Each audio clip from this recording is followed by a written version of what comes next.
Hello বন্ধুরা, welcome back to my channel. কেমন আছো তোমরা সবাই? আশা করছি সকলেই খুব ভালো আছো। শুভ সকাল সবাইকে বন্ধুরা। আজকে আমি প্রতিদিনের মতো আবারও তোমাদের জন্য একটা রেসিপি নিয়ে চলে এসেছি।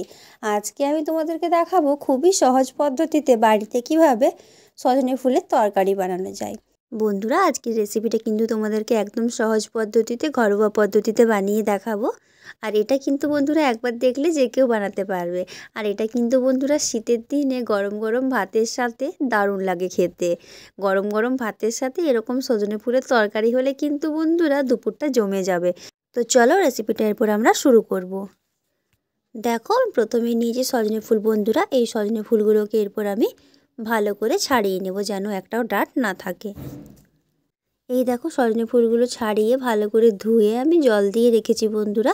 এরপর এগুলোকে আমি সেদ্ধ হতে দিয়ে দেব। এই দেখো, ফুলগুলো সেদ্ধ করে জল ঝরিয়ে আমি নিয়ে এসেছি। এরপর বন্ধুরা আমি কড়াই বসিয়ে দেবো। কড়াই বসিয়ে দিলাম, কড়াইতে দিয়ে দিলাম সরষের তেল।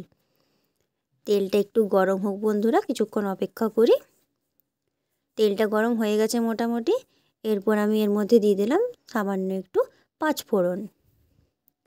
পাঁচফোড়নটা একটু নাড়াচাড়া করে নেব। সামান্য একটু নাড়াচাড়া করে নিলাম পাঁচফোড়নটা। তেলটা বন্ধুরা এরপর পুরোপুরি গরম হয়ে এসছে। এরপর আমি রান্নাটা শুরু করব। এই দেখো, পুরো তেলটা ফুটে গেছে।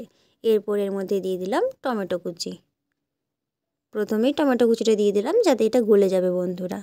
খেতে কিন্তু খুবই ভালো লাগবে তরকারিটা। এই দেখো, এখানে কিন্তু আমি সর্ষে বেটে নিয়েছি বন্ধুরা।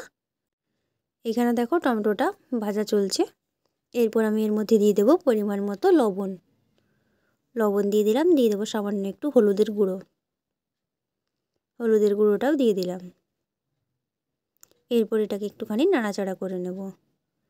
এইভাবে কিছুক্ষণ নাড়াচাড়া করে নেব। কিছুক্ষণ নাড়াচাড়া করার পর এর মধ্যে দিয়ে দিলাম জিরের গুঁড়ো। জিরের গুঁড়োটা তোমরা পরিমাণ মতো দেবে বন্ধুরা, যতটা তোমরা তরকারিটা করবে ঠিক ততটা। দিয়ে দিলাম সামান্য একটু লঙ্কার গুঁড়ো।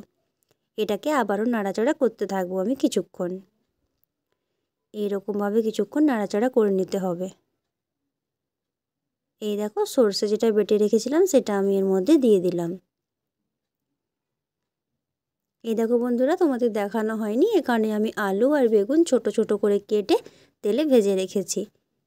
এরপর আমি এই মশলার মধ্যে আলু আর বেগুন ভাজাটা দিয়ে দেব। তো বন্ধুরা, ভেজে রাখা আলু আর বেগুনটা আমি এর মধ্যে দিয়ে দিলাম। এরপর এটাকে কিছুক্ষণ আমি নাড়াচাড়া করে নেব। এইভাবে কিছুক্ষণ নাড়াচাড়া করতে হবে। যেহেতু সেদ্ধ করাই আছে বন্ধুরা, ফুলটা বেশিক্ষণ লাগবে না। এই দেখো, সেদ্ধ করা ফুলটা এরপর আমি এর মধ্যে দিয়ে দিলাম। এরপর আমি এটাকে খুব ভালো করে মশলার সাথে ভেজে নেব বন্ধুরা। এরকমভাবে ভালো করে নাড়াচাড়া করে এটাকে ভাজতে হবে। এই দেখো, আস্তে আস্তে ভাজতে ভাজতে কালারটা কিন্তু এরকম চলে আসবে। মশলাটা পুরোটাই বন্ধুরা মিশে যাবে। এই দেখো, আরও কিছুক্ষণ আমাকে নাড়াচাড়া করতে হবে। এটা ফুলটাও সেদ্ধ করা আছে আর আলু আর বেগুনটাও কিন্তু ভেজে রাখা ছিল, তাই কিন্তু রান্নাটা করতে বেশিক্ষণ সময় লাগবে না। এই দেখো, জলটা আমি এর মধ্যে দিয়ে দিলাম। কিছুক্ষণ ফুটে এলে এটাকে আমি নামিয়ে নেব শুকনো শুকনো করে একটু।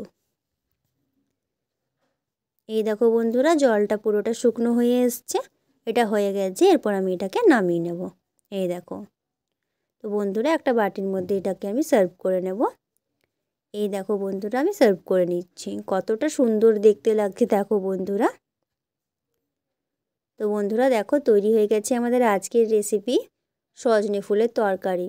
তো বন্ধুরা, রেসিপিটা কেমন লাগলো কমেন্টসের মাধ্যমে জানাতে কিন্তু একদম ভুলবে না বন্ধুরা। এই রেসিপিটা কিন্তু গরম ভাতের সাথে যদি তোমরা দুপুরবেলা বানিয়ে খাও, অসাধারণ লাগবে বন্ধুরা, আমি কথা দিলাম। এটা বানিয়ে খেয়ে একবার আমাকে কমেন্টসের মাধ্যমে জানাবে যে কেমন হয়েছে। তো ভালো লাগলে ভিডিওটাতে অবশ্যই একটা লাইক দেবে। আর এইরকম আরও রেসিপি পাওয়ার জন্য আমার চ্যানেলটা অবশ্যই সাবস্ক্রাইব করে একটু পাশে থাকবে বন্ধুরা।